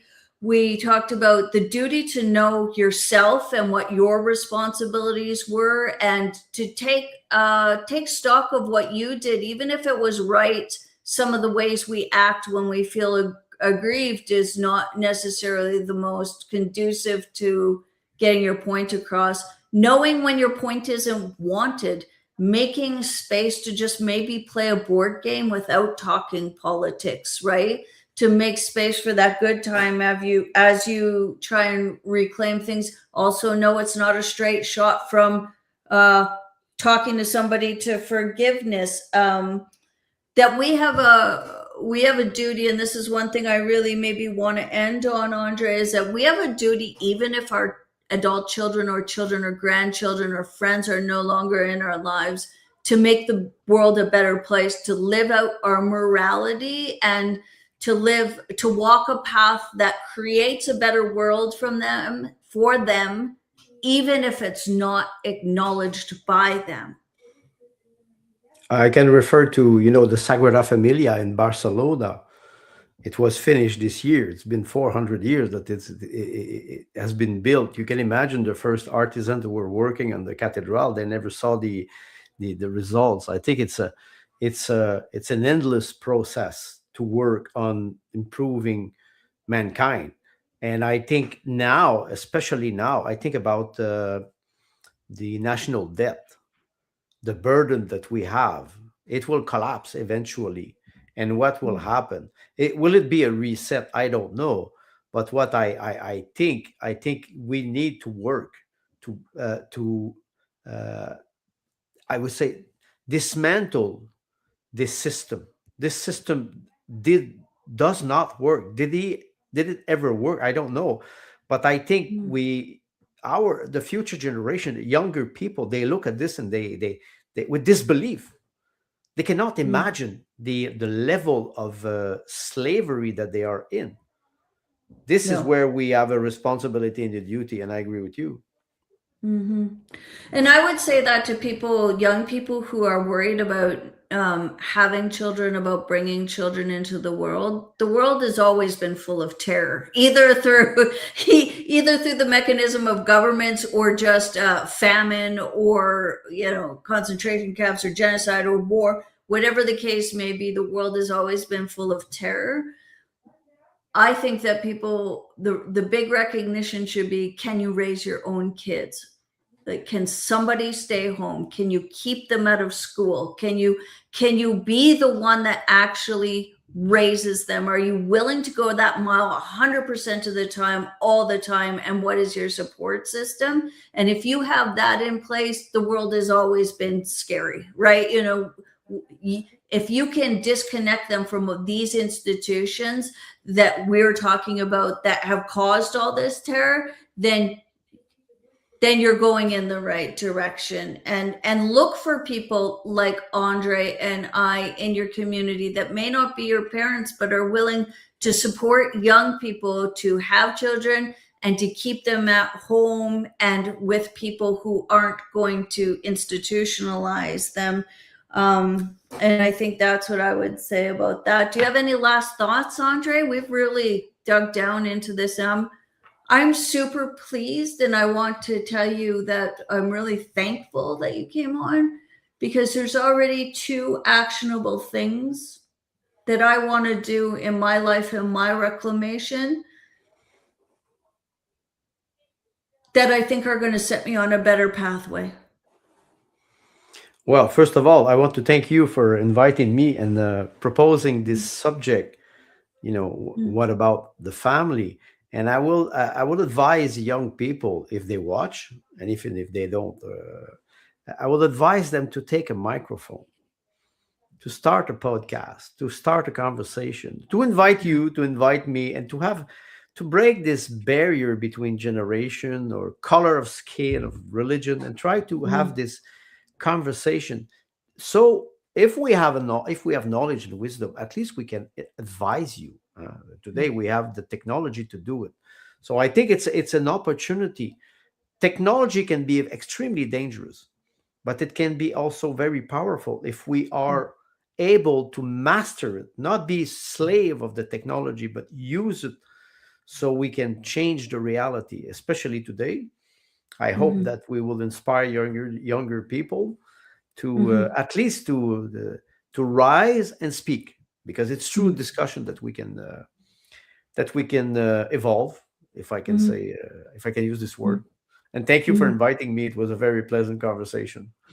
I appreciate it. Andre, people can find your writings on Substack. I'm on Substack. I also have a website on WordPress, and I have a small podcast, The Philosophy of Information. I don't do a lot of podcasts because, like I always say, I'm not a podcaster. I'm a writer, a philosopher, but Yeah. I try to help. Actually, I'm helping a group who are working for an international conference on social credit. The concept Oh. is an old doctrine of the Clifford Hugh Douglas, who was a Yep. British engineer. I think you know about this. Mm-hmm. So the social credit of C.H. Douglas is an Mm-hmm. extraordinary economic system. Mm-hmm. And there will be a conference in Rougemont, Quebec in May 2021, I think, with many speakers from around the globe. And I'm helping them to organize the conference. I hope it will be a success, especially because it was very, very popular in Alberta in the 1920s and Yep. 1930s. There I was a remember government that that. was a majority government. I forgot the name of the prime minister, Adelbert Bart, I think. Yep. I forgot his name. That was Albert, but Al. Aberhart. Exactly, exactly. And he had a majority government for many years. It was a Yeah. movement that was also very present in the 60s at the federal level. There was Yeah. a party, Yeah. a political party. But the doctrine is very interesting, very fascinating. It can I be think it's going to a be a hard time to parsing that out to the social credit scores of like it's yes. unfortunately named, I think. It has nothing to do with it. It's something completely different. You know, they use another expression. They called it economic democracy, which means the bank is at the service of the people Yeah. and not the opposite. So Yeah. that's the main goal of the doctrine. And so I'm helping them as much as I Well, can with my that sounds at really least interesting. with my small podcast and my writing. Yeah. No, I really appreciate your time. We've actually also identified two other things that I'd like to tap into if you agree to come back is that freedom of expression. Having been somebody that lived in New Zealand and then just watched Jacinda Ardern's bullshit um, She just I don't know immigrated why to anybody's Australia. listening to that crazy bitch anymore. Like It is not. her It and is. Christia Freeland. Anyway, and the social credit. So I'd love to have you back if you'd agree. It would be a pleasure. Maybe I could suggest, if you want, if you really want to talk about an expert on social credit, Dr. Oliver A. Dorn. I had him in interview. I work with him. He's one of the greatest specialists on the doctrine of C.H. Douglas. So that would be a very good way to explain to people uh, the economic situation that we are in right now and how we can Yeah. bring solution also. Yep. Yeah, because that's what I want to focus on. I know a lot of people are switching to just going through news or whatever. I'm not interested in that, mostly because all the information we get is lies and therefore not a good Yes. way to discern it. But I think there's a lot we can do in our personal lives, like try and reclaim our families, like try and reclaim skills, like figure Yes. who we are and become accountable that will make our lives better rather than worrying about what lie we're being told about Iran. Yes, exactly. Exactly. Yeah. Yeah. So thank you, my favorite Frenchman. I hope the kitties are doing well. Next time you come on, bring pictures of them, of course. I will. I will. All Thank right. you for having me and Take care. have a nice day. Thanks, Bye bye. Andre. Bye. Wow, that was amazing. Thank you all for joining us. I really feel like that was hopeful and a lot of actionable ways that people can start reclaiming and putting relationships back together in their family, move away from maybe a calcification model, or at least even if you can't reclaim those relationships now, maybe just even understanding that you can leave space for them and that there is still responsibility that we have towards the next generations, whether they like us or not.